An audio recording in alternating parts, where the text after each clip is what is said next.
नमस्कार, मैं हूं आपके साथ पूर्णिमा मिश्रा और आप देख रहे हैं भारत 24। कहते हैं हिम्मत करने वालों की कभी हार नहीं होती, लहरों से डरकर नौका पार नहीं होती। और जब बात हिंदुस्तान की हो तो ये बात और भी ज्यादा खास हो जाती है। आज बात नए हिंदुस्तान की, प्रधान सेवक नरेंद्र मोदी की, जिनकी कूटनीति की बदौलत आज पूरी दुनिया भारत की मुरीद है। मुश्किलों के दौर में न सिर्फ भारत के कर्मवीर बल्कि दुनिया में कई देशों के बीच छिड़ी जंग और युद्ध के मैदान से भारतीयों की सकुशल वापसी कराने में पीएम मोदी ने बड़ी भूमिका निभाई। दुनिया पर जब जब कोई संकट आया, पीएम मोदी संकट मोचक बनकर सामने आए और दुश्मन हो या फिर दोस्त, सभी को गले लगाया। तभी तो आज दुनिया कहती है मोदी है तो मुमकिन है। ये गरीब का छोरा तुम टंडल का न रह जन ढेर मांगी बंद लोका रे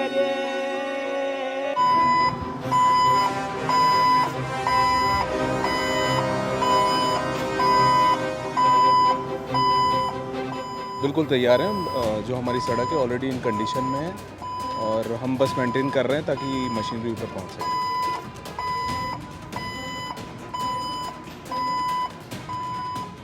तक मशीन पहुंचाने की प्रक्रिया हो जाएगी कंप्लीट। अभी जस्ट ट्रैवलिंग टाइम।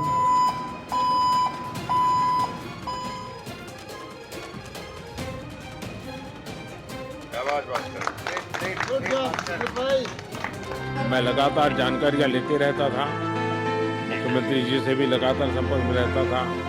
मेरे पीएमओ के भी अफसर वहां आकर के बैठे थे, तो जानकारियां रहती थी, लेकिन चिंता तो कम होती नहीं है। जानकारियों से तो समाधान तो होता नहीं है।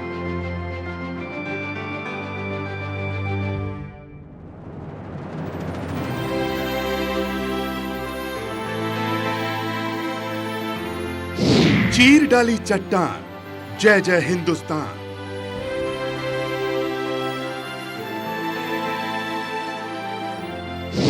जिसका धर्म ही कर्म, दुनिया बोली वंदे मातरम। जय श्री राम, जय ज्यादा करना चाहते हैं, आपके आंसू आ गए।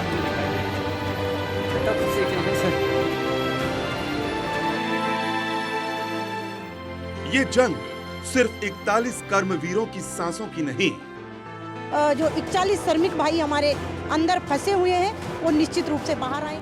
ये जीत महज उत्तरकाशी में 17 दिनों तक फंसे रहे मजदूरों की नहीं, ये जीत हर हिंदुस्तानी की है। 17 दिन और 418 घंटों की मशक्कत के बाद आखिरकार जिंदगी जीत गई और मुश्किलें हार गई। 41 मजदूरों को सुरक्षित बाहर निकाला गया। देश के हर नागरिक को गर्व करने का मौका मिला। देश की दुआओं का असर हुआ। 28 नवंबर को शाम 7:50 का वो वक्त जब भारत की इच्छा शक्ति और दृढ़ संकल्प की बदौलत पूरी दुनिया ने हिंदुस्तान को सलाम किया। Feel good. I've never said I feel good before. Uttarkashi सुरंग के अंदर भले ही 41 मजदूर फंसे थे, लेकिन सांसें 140 करोड़ धड़कनों की अटकी हुई थी।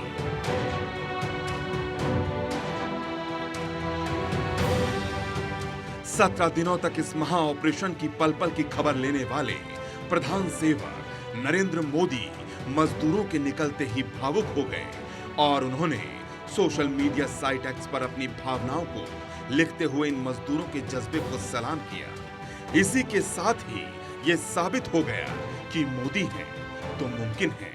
मैं लगातार जानकारियां लेते रहता था, मुख्यमंत्री जी से भी लगातार संपर्क में रहता था।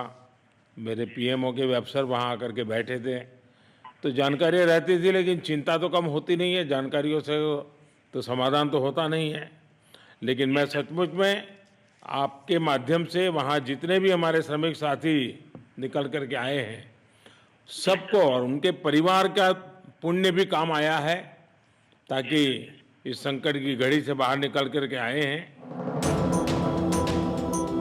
उत्तरकाशी टनल रेस्क्यू ऑपरेशन में केंद्र से लेकर राज्य सरकार ने पूरी ताकत झोंक दी।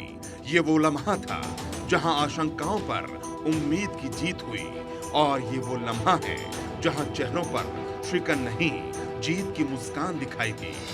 दावा है कि 28 नवंबर को इस पूरे रेस्क्यू ऑपरेशन को पीएम मोदी खुद दिल्ली से लाइव देख रहे थे।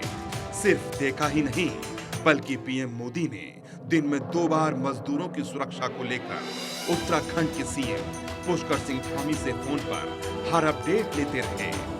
किसी आपदा के वक्त में जब कुछ ही घंटों में नाराज होते परिजन प्रदर्शन और अपना गुस्सा जाहिर करते हैं, तब उत्तराखंड रेस्क्यू ऑपरेशन के दौरान कोई प्रदर्शन और कोई नाराजगी नहीं दिखाई दी, क्योंकि देश को भरोसा था मोदी हैं तो मुमकिन है। और इसी उम्मीद के साथ जननायक मोदी ने उस भरोसे को टूटने नहीं दिया और इस मुश्किल भरे रेस्क्यू ऑपरेशन के खत्म होते ही हर मजदूर की खुशी और उनके परिवार में जश्न का माहौल दिखाई दिया। मजदूरों को बचाने के लिए केंद्र से लेकर राज्य सरकार फुल एक्शन में थी, जिससे 41 श्रमिकों की जान बच सके।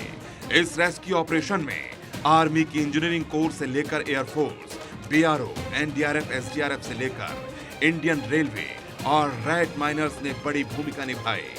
सिलक्यारा सुरंग में फंसे मजदूरों तक पहुंचने की कोशिश रंग लाई। मजदूरों को सुरंग से एक एक कर बाहर निकाला गया। 12 नवंबर से चल रहे इस रेस्क्यू ऑपरेशन में तब तेजी आई जब इसमें रैट माइनर्स की मदद ली गई। रैट माइनर्स को तब बुलाया गया जब अमेरिकी ऑगर मशीन 48 मीटर के बाद फेल हो गई। 6 रैट माइनर्स अपनी जान दांव पर लगाकर उन 41 मजदूरों की जिंदगी बचाने में लगे रहे। रैट माइनर्स ने कमान संभालने के बाद कमाल कर दिखाया।